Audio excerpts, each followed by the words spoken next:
Hello, everyone, and welcome to the 2019 Memorial Championships presented by Discraft.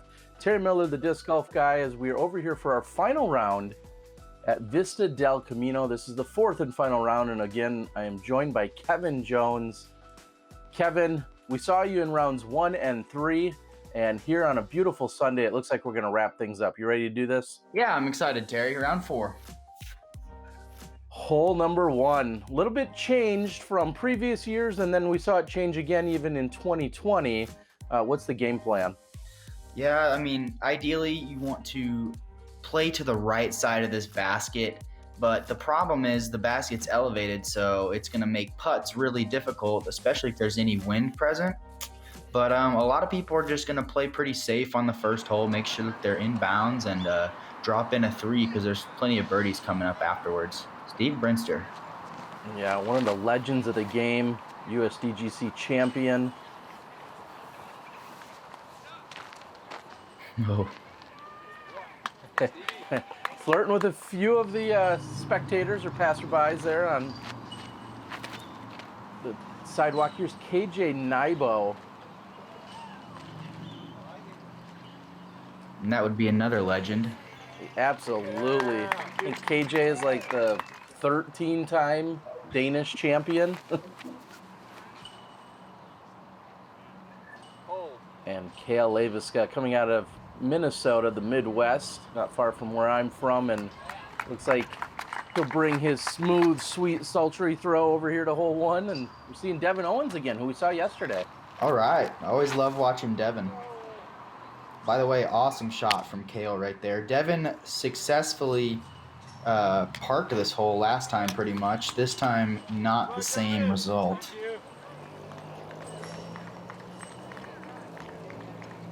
Finds himself out of bounds, trying to save his par here to get the round started. And early round, either nerves or hesitation a little bit on hole 1. Yeah, I mean, in the back of his mind, he's probably thinking he doesn't want to air it too far past and really give himself a stressful putt. That's a great putt from Steve right there.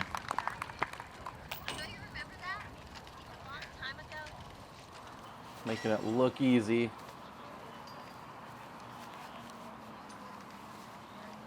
Uh-oh. And now we'll fast forward to spoil it a little. We've seen Cale since this event and a little bit in 2019 and in 2020 kind of adapt more of a spin putt. So we're seeing kind of Cale's older putting style here, which is interesting. Yeah, he did have like a subtle little change to his putt. Devan mitigates the early mistake just to walk away with the bogey. Oh man, I just realized, do we have to call him? I mean, this is KJ. This is the original KJ, and the whole reason your nickname of KJ USA kind of came about is, dare I say, this is the original. That's right. This is Wow. KJ. Some weird inception or something going on here. All right, hole number 2. Pretty straightforward hyzer, wouldn't you say, for a righty and lefty? It plays a little bit easier for a lefty for sure. But as far as righties are concerned, they have to have really good speed control because their disc is going to come in on that slope. And so sometimes it just gets out of control really quickly.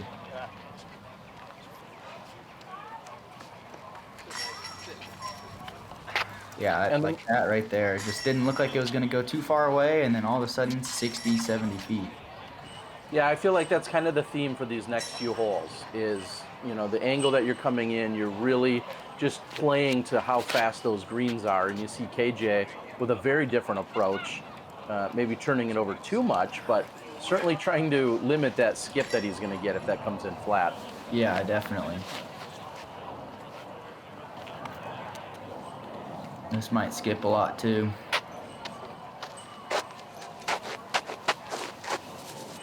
Just like you said, Devan, at least his skip should move him toward the basket if he can get that to flat.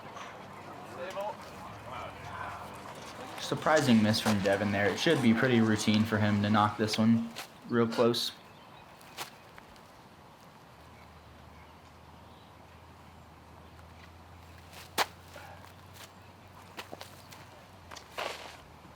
A run where we saw Seppo hit basket from on the previous day, almost the exact same spot. We'll see if Steve can keep that momentum from the first birdie. Oh, it was an inch short. Would you rather miss by an inch or by 6 inches? Yeah, that's a good question, but probably an inch just because you know you're right on it. What an awesome putt from Devan right there, getting a stroke back. That should negate the bogey that he opened with. And almost the exact same distance here for Cale.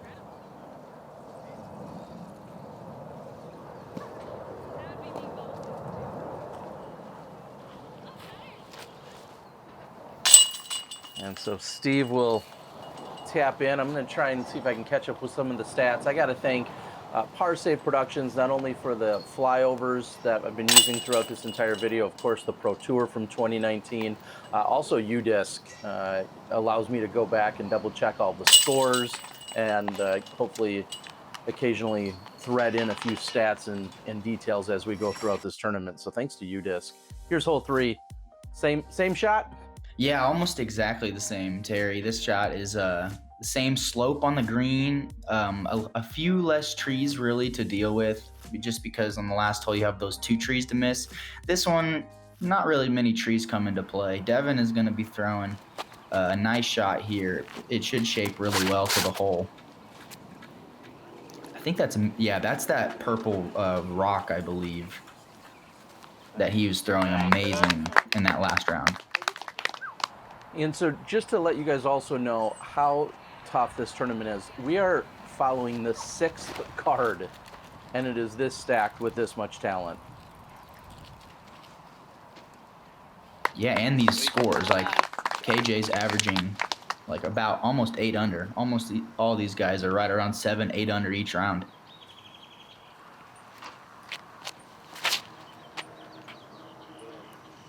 This looks really good. It's a good angle. Needs to sit. Oh wow, that tree came into play. You don't see that super often, but it definitely happens. Yeah, most people aren't coming in quite that high, but that did have the perfect angle to it, and this looks really good by Cale as well. It sure does. Just playing that gentle skip down to the pin. So the basket's almost like normal size for him since he's on this slope. Just a little bit high and left there. These baskets have caught very well throughout the tournament. That one must have been just a bit high and tight for him.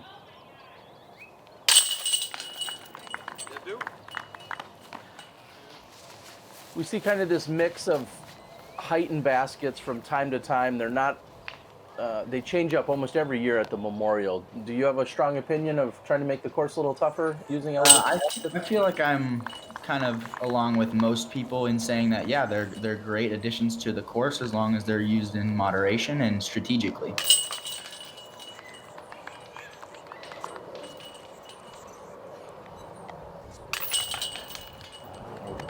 Right, as expected, plenty of birdies here in the first few holes. We'll see if these guys can keep it rolling. We're going to move over to hole 4.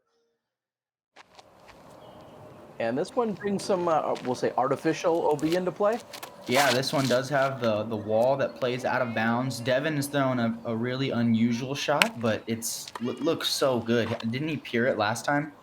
Yeah, he did. He almost turned it over a little too much, and that one looks like he had a good angle, just not enough height to it. And Steve doesn't like that out of his hand.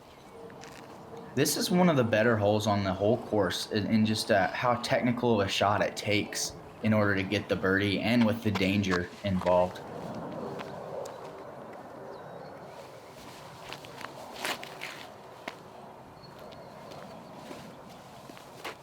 Come on, big skip.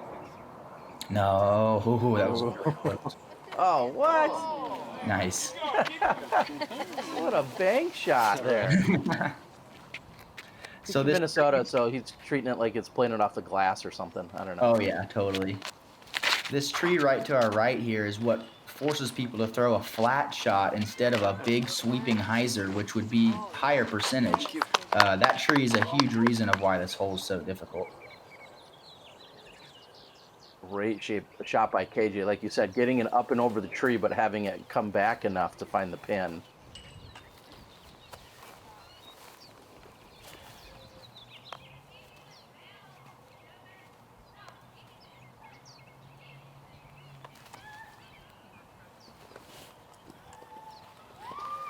Yeah, not much those guys can do there. I mean, you might get a little bonus birdie from long range, but... Yeah, I'd definitely be at least running it, giving it a high bid. But the grass is short, and you can skip by pretty good if you miss.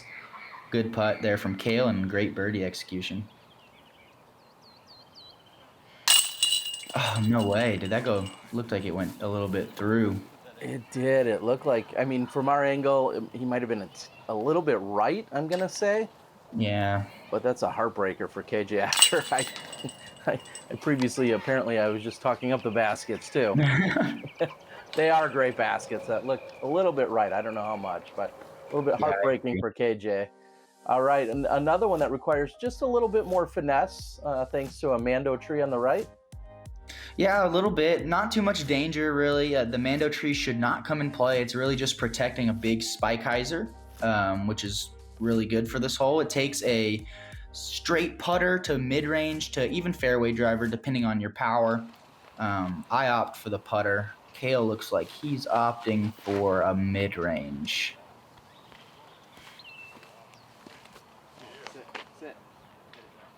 Oh, man.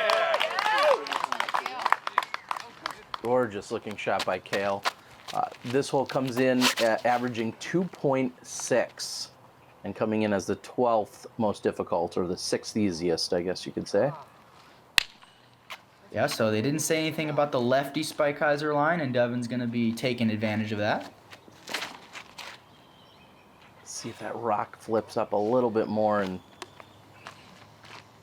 maybe just a little too much hyzer release on that. I think he was thinking that was going to flip up and turn or go a little straighter for him.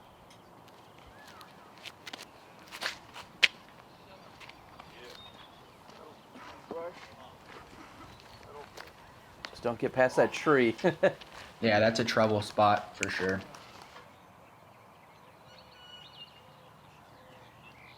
Oh, I love it. What a cool putt. Thanks. Steve Brinster feeling it early. And again, not many trees on this hole, but if you get anywhere near them or past them, you're going to struggle with your angle, especially to the elevated basket. Elevated basket makes it even harder, and Devan is on the toughest side of the basket. KJ has that exact same tree to deal with, but from the other side of it.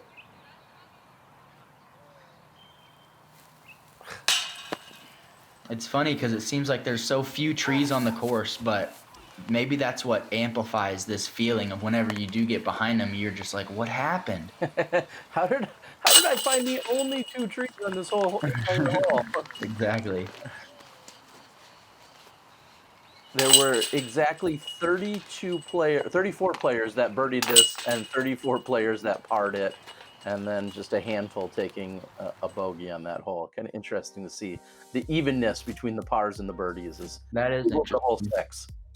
Yeah, here we go. Hole 6 is a really technical and the first par 4 of the entire course.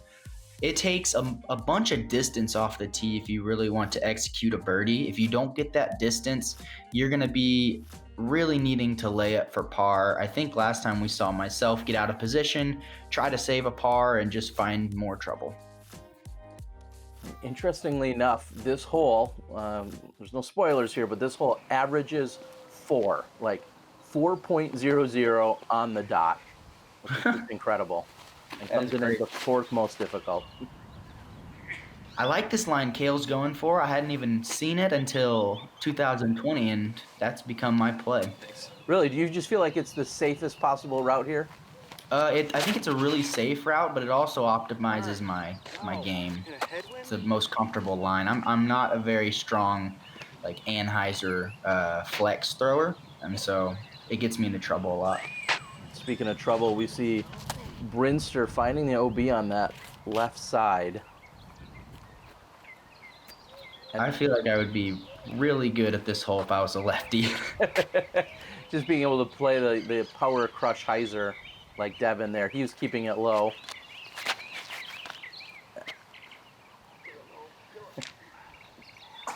Yep, and hitting that tree is going to pretty much take birdie out of play. Wow, that's an extremely difficult shot. Not going to get a birdie, but he got a lot of distance on that. Great shot. That was crazy.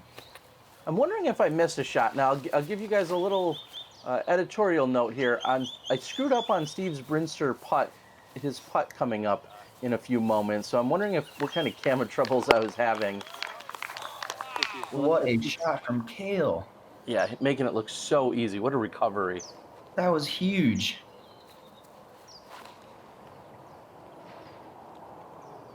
And that needs to sit down. He could find the OB on the right otherwise. Yep, and it just, like a Hot Wheels track, just shoots right out of bounds. It's crazy.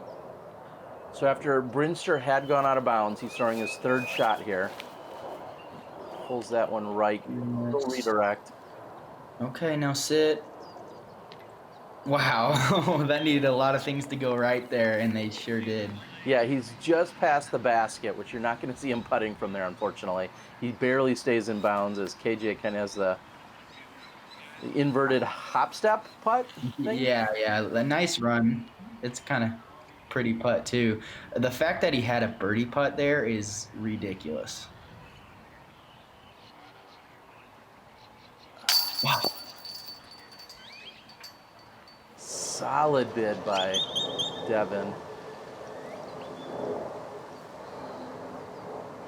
And the putter that's on the bottom right is actually Steve Brinster's putt from where he's standing right now. That one stays in for him. So somehow I had inadvertently missed one of those.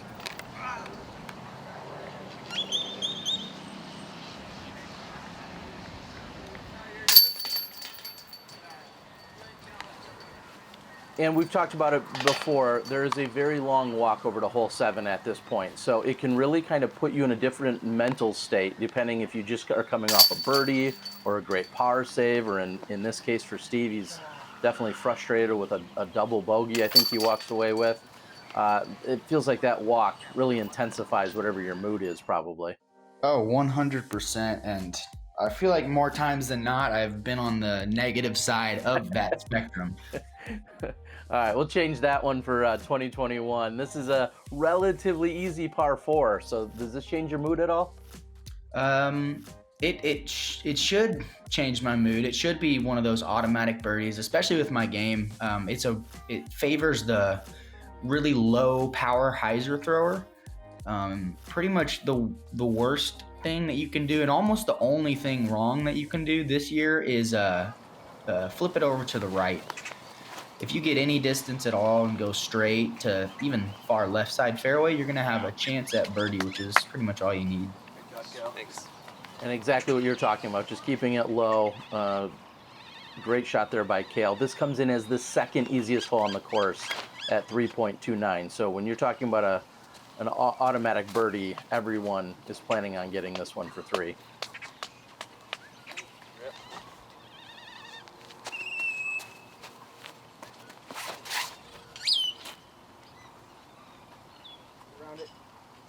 So this is a much more difficult shot for a lefty like Devan. There's not really a ton of room for him to shape a shot, in my opinion. I think like that, what he did right there is going to be really common, and it's also possible to hyzer out early, so he made the better mistake.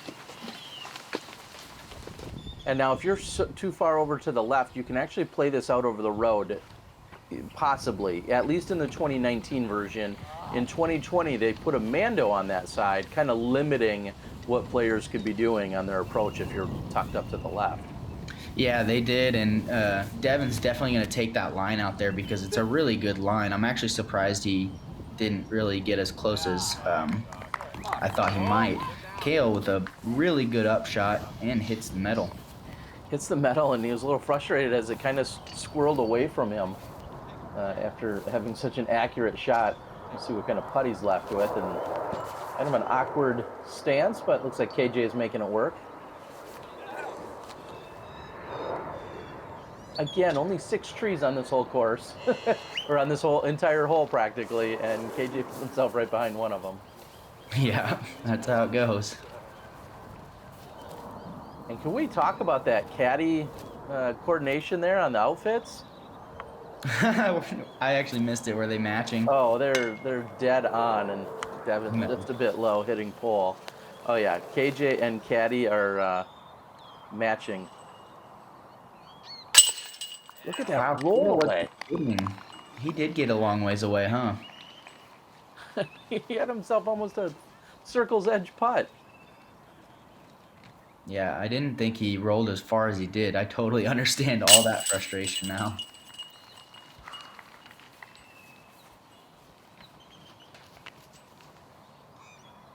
And it sounds like a good place for a question here, Kevin, and for all our viewers out there. Steve's lining up a birdie, and no problem. Is how do you feel about caddies? Do you like a specific caddy, and or are you good with anyone that seems respectable enough to claim your bag for the day?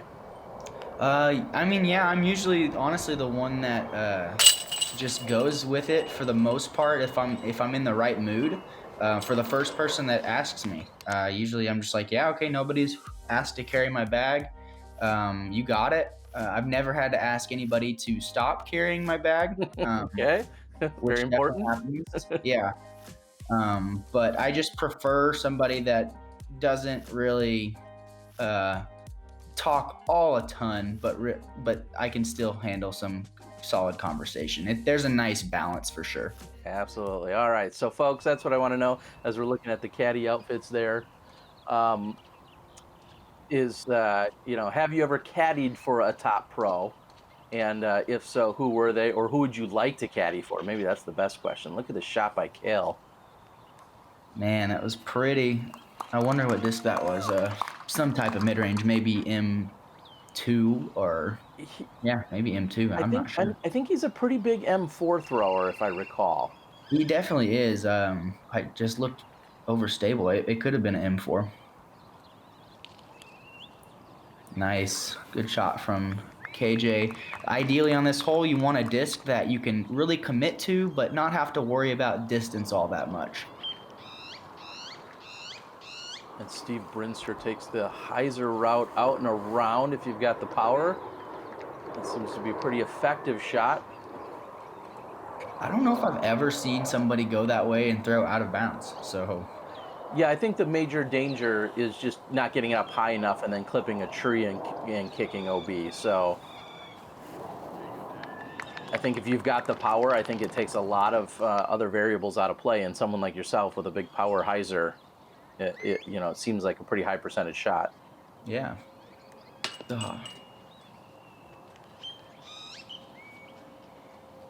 Unfortunately, Steve is going to let that one slip by. We saw Devan skip up and hit the pole on the previous round. Yeah, that disc that he's throwing right now is pretty much made for this hole, and he's also incredible at throwing it. And after playing hole 7, which I said was the second easiest, this is the 4th easiest, playing at 2.53, 62% of the field, taking birdies here.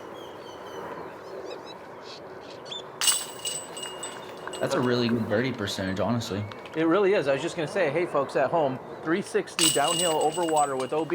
Yeah, just you better birdie it. Hole number 9, one of your favorites on the course. What are we doing here?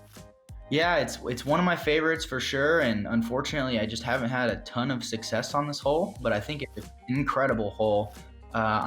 It's a little bit sad that this particular year the water was so low, because that makes it way easier for pretty much anybody, but especially lefties. I hope Devan does it this round. I hope he really commits to it and throws to where that spotter's standing. But if you land on the rocks, you're going to be safe.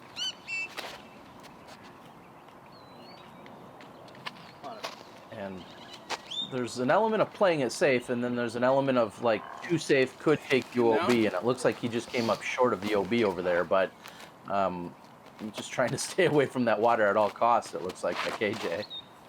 Oh, Devan was definitely going for it. A little bit sawed off, but might.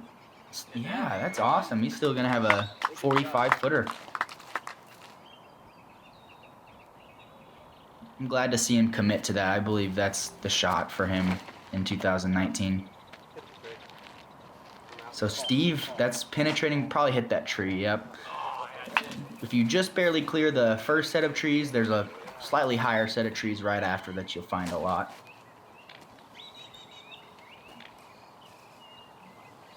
A solid approach shot there by Brinster.